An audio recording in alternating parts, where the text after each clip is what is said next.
हुआ नजर आता है। सच्चे बेशक। मगर मुस्तफा जाने रहमत ने तबलीग का वो कौन सा तरीका अपनाया, तबलीग करने का वो कौन सा तरीका अपनाया नबी ने कि सिर्फ खित्ते अरब से नहीं बल्कि दुनिया के मुख्तलिफ गोशों से जिसने जिसने उस दौर में कलमा पढ़ा, दायरे इस्लाम में दाखिला लिया, उनकी जिंदगी में ऐसा इनकलाब आया, ऐसा इनकलाब आता है कि शायर ये कहने पे मजबूर हो जाता है, ये करम ने आदमी का बोलबाला कर दिया, खाक के जर्रों को हम दोषे सुरैया कर दिया, खुद में थे जो राह पर औरों के हादी बन गए। क्या नजर थी जिसने मुर्दों को मसीहा कर दिया। सुभान अल्लाह, सुभान अल्लाह, सुभान अल्लाह, सुभान अल्लाह। कौन से तबलीग का तरीका था? किताबों का मुताला करो।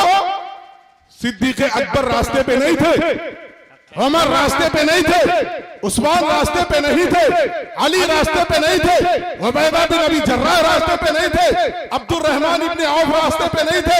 मगर नबी के दामन से वाबस्ता होते हैं तो रास्ते ही पे नहीं आए, बल्कि जो उनसे मुंसलिक होता गया वो भी राह रास्त को पाता गया, जो उनसे मुंसलिक होता गया रुश्द व हिदायत का मीनार बनता गया। और शायर ये कहने पे मजबूर होता है, एक अरब ने आदमी का बोलबाला कर दिया, खाक के जर्रों को हम दोषे सुरैया कर दिया, खुद न थे जो राह पर औरों के हाथी हो गए। क्या नजर थी जिसने मुर्दों को मसीहा कर दिया। क्या बात है, सुभान अल्लाह, सुभान अल्लाह। लेकिन नबी ने तबलीग का तरीका कौन सा अपनाया, आओ मैं बताऊंगा। मस्जिद नबवी है, उस जमाने में और हर दौर में मस्जिदें दीन की तबलीग के लिए सबसे बेहतर जगह थी। आज तो मस्जिदों को देखो तो लगता कोई लावारिस मकान पड़ा होगा। अल्लाह। बकवा जैसे गांव में, बकवा जैसे गांव में मस्जिद में जाने के बाद मस्जिद की यतीमी, लाचारी और मजबूरी का जीता जागता मिसाल दिखाई दे रहा है। जानते हो मस्जिद किसे कहते हैं? जानते हो मस्जिद किसे कहते हैं? हज़रत उमर फारूक आजम जब खिलाफत के मनसब पे फाइज हुए तो आपने ऐवाने खास नहीं बनवाया, ऐवाने आम नहीं बनवाया, पार्लियामेंट हाउस नहीं बनाया,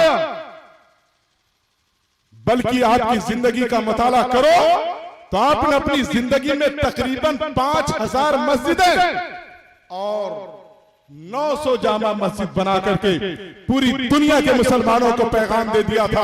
अपना घर बनाने से कोई दुनिया आखिरत में ये मोतबर नहीं होता है। अगर दुनिया आखिरत में अपने आप को तरक्की देना है तो अल्लाह के घर की तामीर करते जाओ, अल्लाह तुम्हें अपने करीब करता चला जाएगा। 5000 मस्जिदें, 900 जामा मस्जिद हज़रत उमर फारूक आज़म ने अपनी जिंदगी में बनाया था। और दूर न जाओ, दिल्ली की सरजमीन पे चले जाओ, शाहजहां ने लाल किला बनाया, उसके सामने 14 एकड़ में 10-12 बिस्सा नहीं 14 एकड़ में दिल्ली की जामा मस्जिद को बना करके अपने वज़रा को मुखातब करके कहा था, दिल्ली के लाल किला के सामने एक अजीब मस्जिद इसलिए बनाओ कि जब मैं अपने किले से निकलूं तो मेरी नजर किसी और पर नहीं बल्कि अल्लाह के मुकद्दस घर पे पड़े, ताकि मेरा सफर मुबारक होता हुआ नजर आए। 14 एकड़ में मस्जिद को बनाया था। जब अपने किले के दरवाजे से बाहर निकलते, किसी भी जिहाद के लिए जाते तो पहले उस मस्जिद में जाकर के 2 रकात नमाज पढ़ते, उसके बाद अपने उस मिशन के लिए जब आगे बढ़ते तो कामयाबियां उनके कदमों का बोसा लेती हुई नजर आ रही थी। आज हालात क्या हो चुके हैं?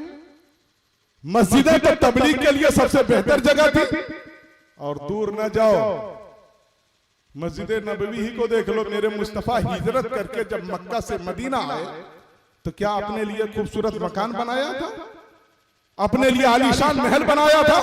ये उलमा बैठे हैं, अल्लामा मुश्ताक साहब होंगे और दीगर जो हज बैतुल्लाह से फारिग हो गए हैं, अल्लामा अनवरी साहब हैं, जो लोग वहां पर गए हैं, मस्जिद नबवी के अंदर जो म्यूजियम मौजूद है उस म्यूजियम में जाने के बाद देखो मुस्तफा जाने रहमत मदीना की सरजमीन पर जब गए, जिस मकान में रहते थे उस मकान के अंदर दरवाजा नहीं था बल्कि फटे हुए चद्दर का पर्दा लगा था। जिस मकान के अंदर अल्लाह के मुकद्दस नबी आराम फरमाया करते थे, छत पर थे, फटे हुए चद्दर का पर्दा लगा हुआ चादर का। दोनों आलम का मालिको मुख्तार उस टूटे हुए छप्पर के मकान में रहता था। लेकिन मदीना पहुंचने के बाद सबसे पहले आपने मस्जिद की तामीर किया था। दुनिया वालों को पैगाम दे दिया था, अपना घर बनाना कमाल नहीं, अल्लाह का मुकद्दस घर बनाओ, तुम्हारी दुनिया आखिरत दोनों रोशन मुनव्वर होती हुई नजर आए। यहाँ पर देखने के बाद हकीकत में अभी मैं गया था नमाज पढ़ने के लिए, मौलाना शमसुद्दीन साहब किबला जिनकी तकरीर आज पूरे हिंदुस्तान में हो रही है, खिताबत की धूम मची हुई है। मैंने कहा लगता 20 साल हम लोग बैक में जाकर के इस मस्जिद में आए, अभी भी वही पुराना माहौल है। जबकि एक एतबार से देखा जाए, जब दारुल उलूम अहले सुन्नत अनवारुल रज़ा गौरा चौकी की मैनेजरी आली जनाब अलहाज ज़ैनुल्लाह साहब के हाथ में थी, तो ये गांव पूरे इलाके के लिए एक मर्जा था। बड़े बड़े उलमा इस गांव में आते थे, लोग इस गांव की जानिब रुजू करते थे। इस गांव को लोग जानते थे कि बकवा दरगाह भी कोई गांव है। लेकिन आज इनकी लापरवाही कह लीजिए, बेतवज्जोही कर लीजिए कि दीन से बेरगबती का ये मामला नहीं होना चाहिए। आप मस्जिद की तामीर या मस्जिद को अच्छे अंदाज में बनाओ, आपके मकान से कोई तारुफ नहीं होगा।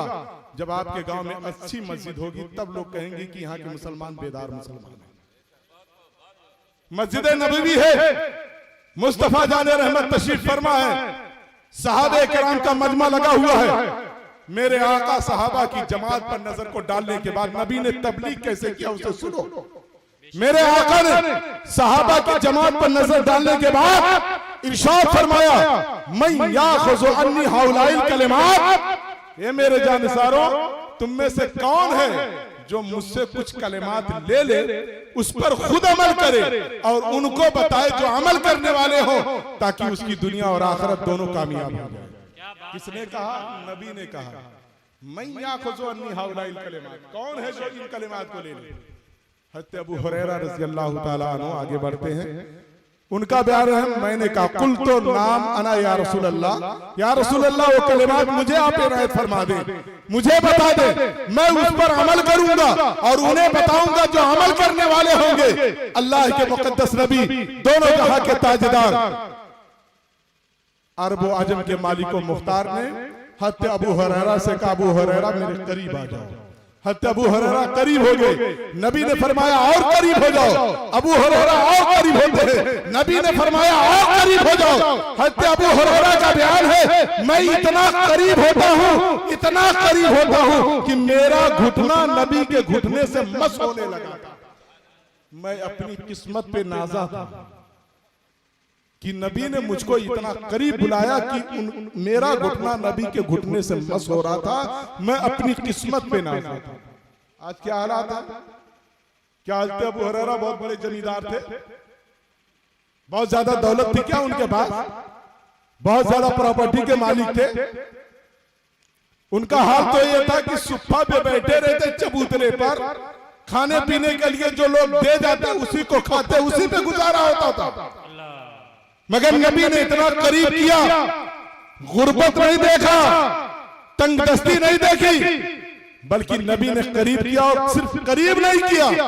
आगे हज़रत अबू हुरैरा का बयान है, फ़अख़ज़ रसूलुल्लाह सल्लल्लाहु अलैहि वसल्लम बियदी, अल्लाह के मुकद्दस नबी ने सिर्फ करीब नहीं किया बल्कि मेरे हाथ को अपने हाथ में पकड़ा।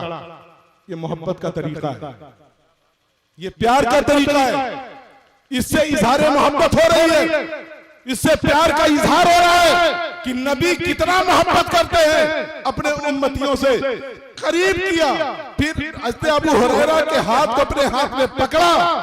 उसके बाद हज़रत अबू हुरैरा का बयान है, फ़अतानी रसूलुल्लाह सल्लल्लाहु अलैहि वसल्लम खम्सता कलिमात, फिर अल्लाह के मुकद्दस नबी ने मुझे 5 कलमे अता किए, 5 बातें बताई। इरशाद फरमाया, इसे खुद अमल करना और उन्हें बताना जो अमल करने वाले हो। सुभान अल्लाह सुभान अल्लाह। उन्हें बताना